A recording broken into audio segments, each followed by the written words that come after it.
After a 33-year leave of absence from his alma mater, I am pleased to present to you Dr. William Gates.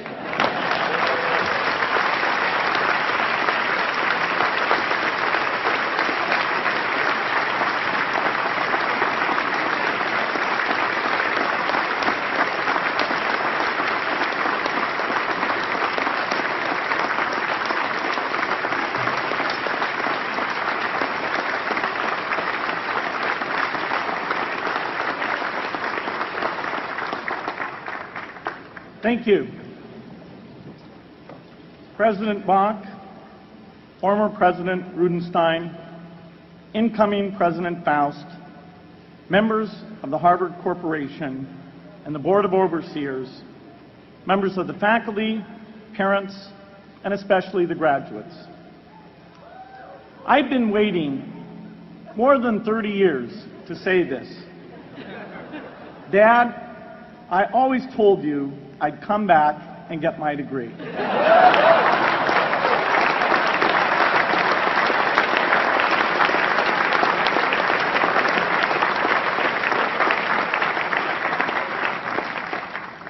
I want to thank Harvard for this honor. I'll be changing my job next year, and it will be nice to finally have a college degree on my resume. I applaud the graduates for taking a much more direct route to your degrees. For my part, I'm just happy that the Crimson called me Harvard's most successful dropout. I guess that makes me valedictorian of my own special class. I did the best of everyone who failed. But I also want to be recognized as the guy who got Steve Ballmer to drop out of business school.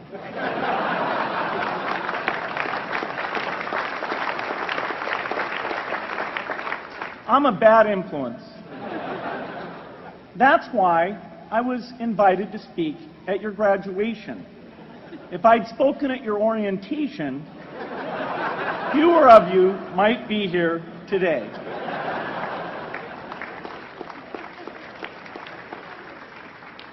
Harvard was a phenomenal experience for me.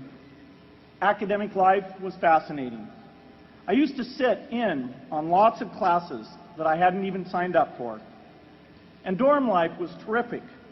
I lived up at Radcliffe in Currier House. There were always a lot of people in my dorm room late at night discussing things because everyone knew that I didn't worry about getting up in the morning. That's how I came to be the leader of the antisocial group. We clung to each other as a way of validating our rejection of all those social people. Radcliffe was a great place to live. There were more women up there, and most of the guys were math science types. The combination offered me the best odds, if you know what I mean.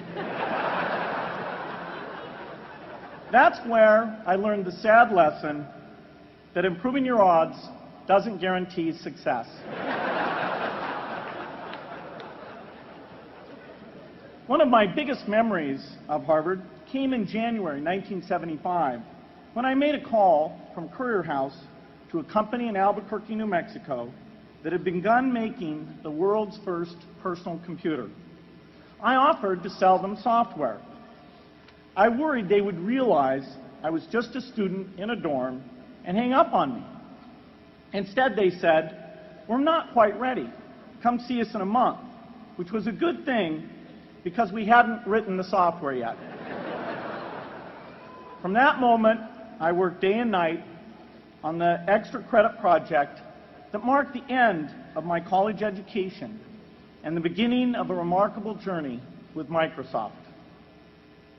What I remember above all about Harvard was being in the midst of so much energy and intelligence. It could be exhilarating, intimidating, sometimes even discouraging, but always challenging. It was an amazing privilege, and though I left early, I was transformed by my years at Harvard, the friendships I made, and the ideas I worked on. But taking a serious look back, I do have one big regret.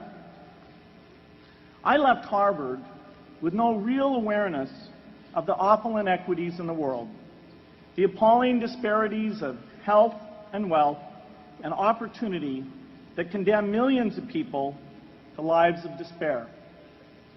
I learned a lot here at Harvard about new ideas in economics and politics. I got great exposure to the advances being made in the sciences. But humanity's greatest advances are not in its discoveries, but in how those discoveries are applied to reduce inequity.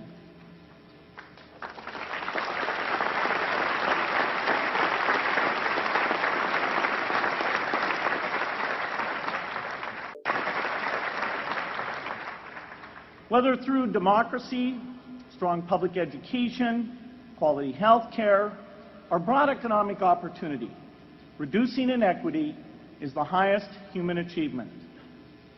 I left campus knowing little about the millions of young people cheated out of educational opportunities here in this country. And I knew nothing about the millions of people living in unspeakable poverty and disease in developing countries. It took me decades to find out. You graduates came to Harvard at a different time. You know more about the world's inequities than the classes that came before. In your years here, I hope you've had a chance to think about how, in this age of accelerating technology, we can finally take on these inequities and we can solve them. Imagine, just for the sake of discussion, that you had a few hours a week and a few dollars a month to donate to a cause. And you wanted to spend that time and money where it would have the greatest impact in saving and improving lives. Where would you spend it? For Melinda and I, the challenge is the same. How can we do the most good for the greatest number with the resources we have? During our discussions on this question, Melinda and I read an article about the millions of children who are dying every year in poor countries from diseases that we had long ago made harmless in this country: measles, malaria, pneumonia, hepatitis B, yellow fever. One disease that I had never heard of, rotavirus, was killing 500,000 children each year, none of them in the United States. We were shocked. We had assumed that if millions of children were dying and they could be saved, the world would make it a priority to discover and deliver the medicines to save them. But it did not. For under $1, there were interventions that could save lives that just weren't being delivered. If you believe that every life has equal value, it's revolting to learn that some lives are seen as worth saving and others are not. We said to ourselves, this can't be true, but if it is true, it deserves to be the priority of our giving. So we began our work in the same way anyone here would begin it. We asked, how could the world let these children die? The answer is simple and harsh. The market did not reward saving the lives of these children, and governments did not subsidize it. So the children died because their mothers and fathers had no power in the market and no voice in the system. But you and I have both. We can make market forces work better for the poor if we can develop a more creative capitalism. If we can stretch the reach of market forces so that more people can make a profit or at least earn a living serving people who are suffering from the great inequities.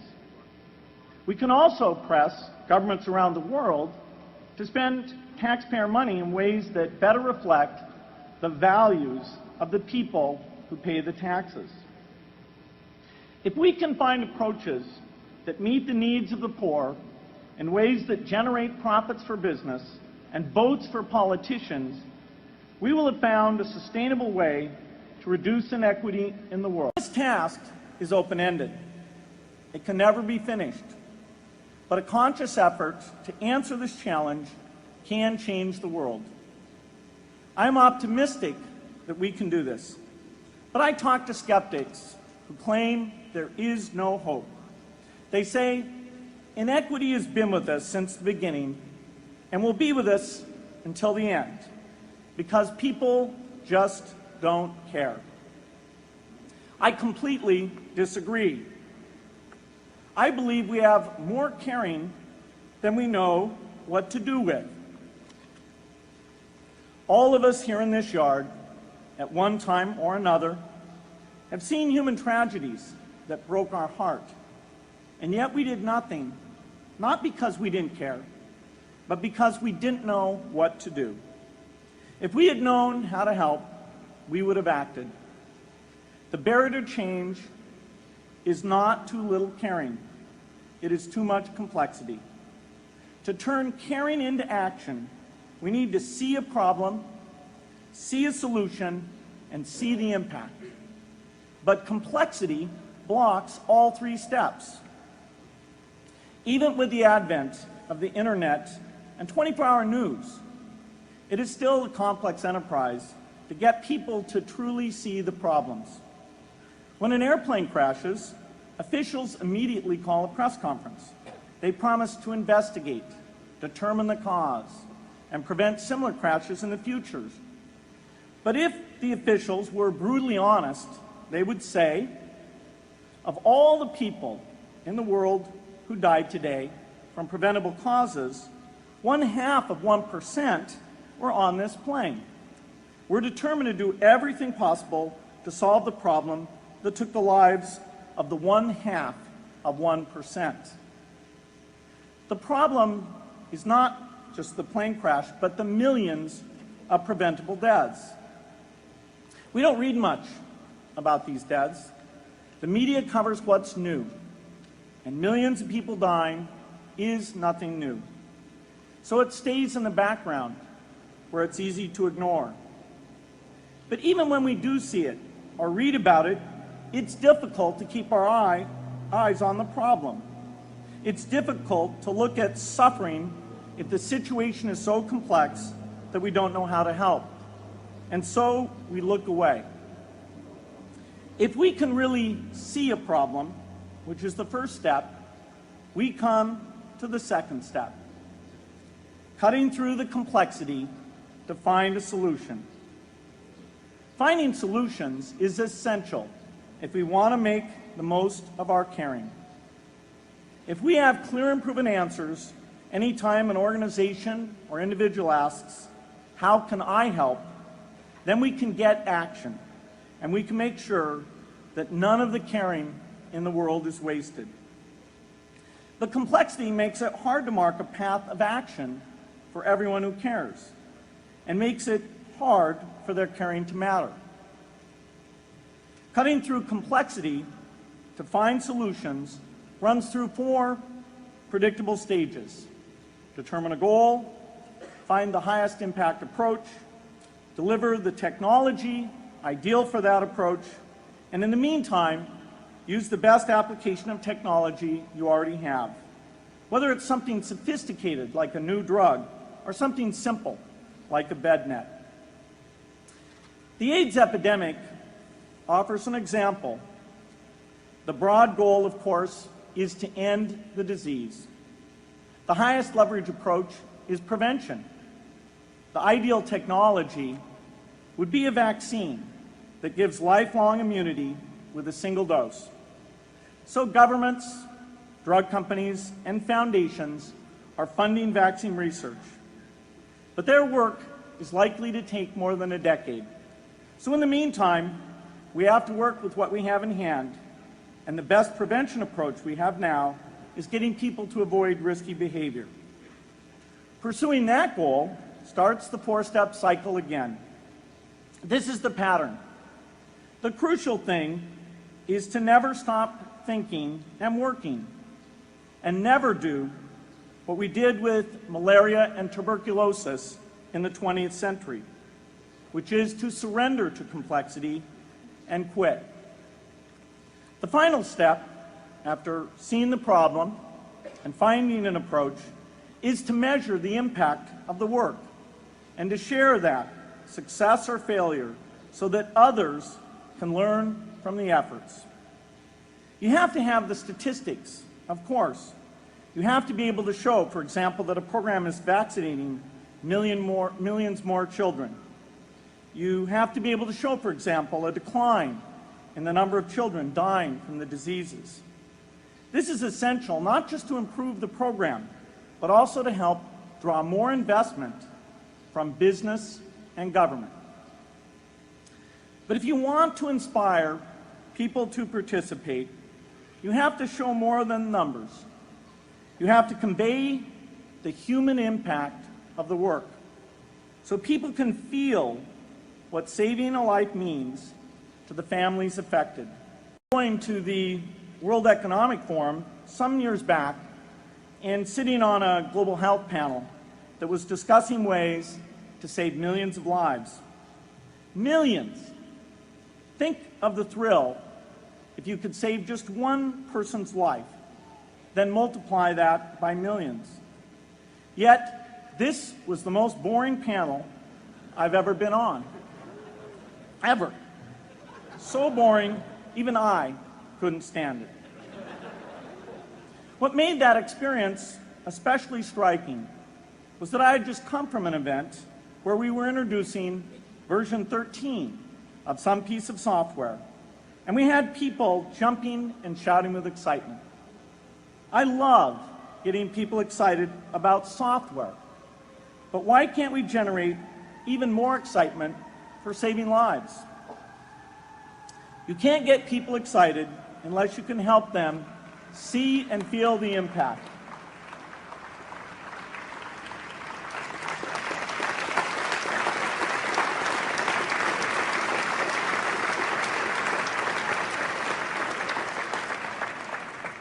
The way to do that is another complex question. Still, I'm optimistic. Yes, inequity has been with us forever, but the new tools we have to cut through complexity have not been with us forever. They are new. They can help us make the most of our caring, and that's why the future can be different from the past. The defining and ongoing innovations of this age, biotechnology, the personal computer, and the internet, give us a chance we've never had before to end extreme poverty and end death from preventable disease. 60 years ago, George Marshall came to this commencement, and he announced a plan to assist the nations of post-war Europe.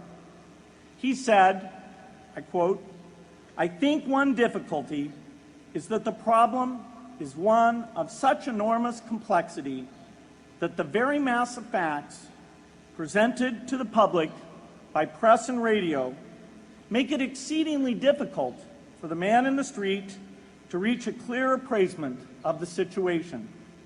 It is virtually impossible at this distance to grasp at all the real significance of the situation."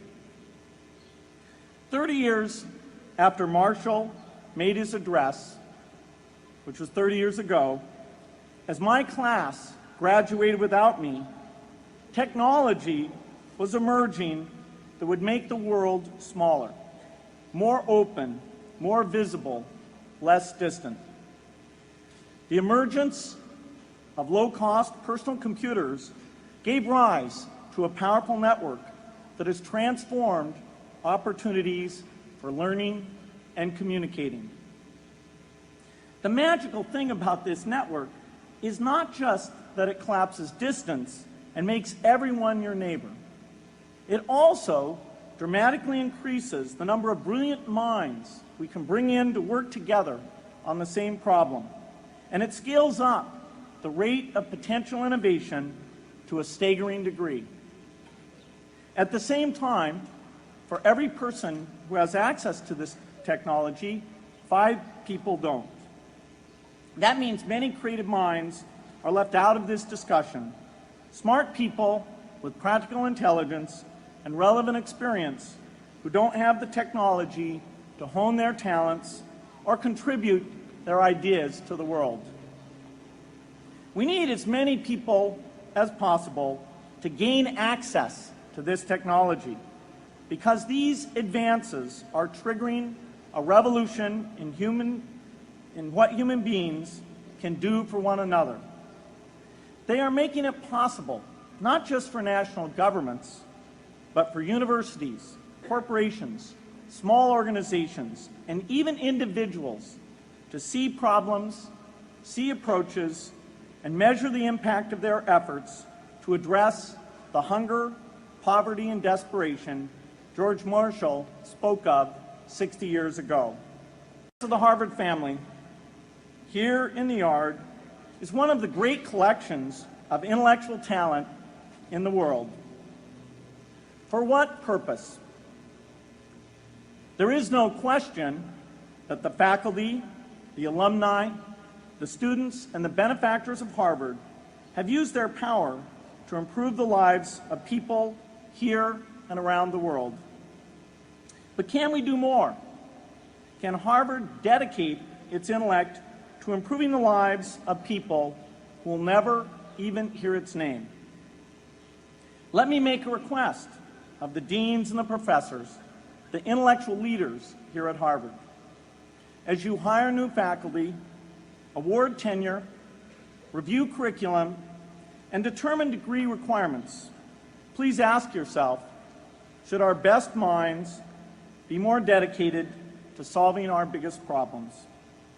Should Harvard encourage its faculty to take on the world's worst inequities?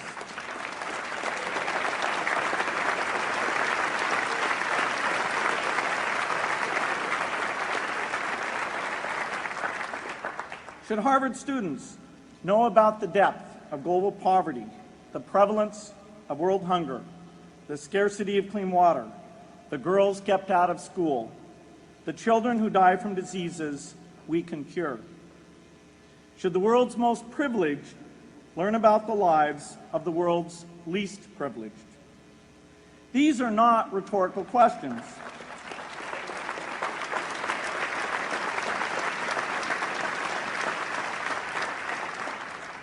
You will answer with your policies.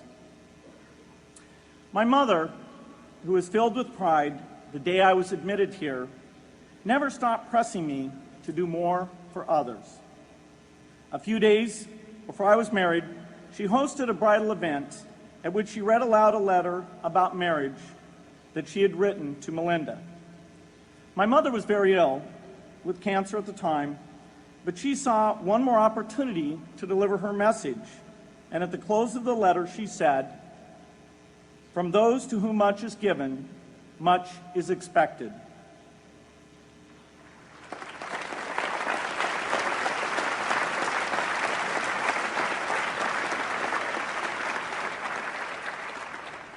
When you consider what those of us here in this yard have been given in talent, privilege, and opportunity, there is almost no limit to what the world has a right to expect from us.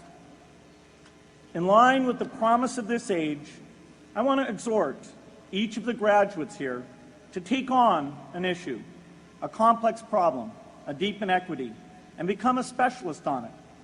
If you make it the focus of your career, that would be phenomenal. But you don't have to do that to make an impact.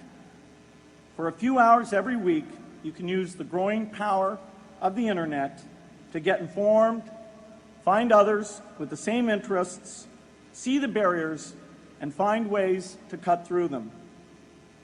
Don't let complexity stop you. Be activists. Take on big inequities. I feel sure it will be one of the great experiences of your lives. You graduates are coming of age in an amazing time. As you leave Harvard, you have technology that members of my class never had. You have awareness of global inequity, which we did not have. And with that awareness, you likely also have an informed conscience that will torment you if you abandon these people whose lives you could change with modest effort. You have more than we had. You must start sooner and carry on longer.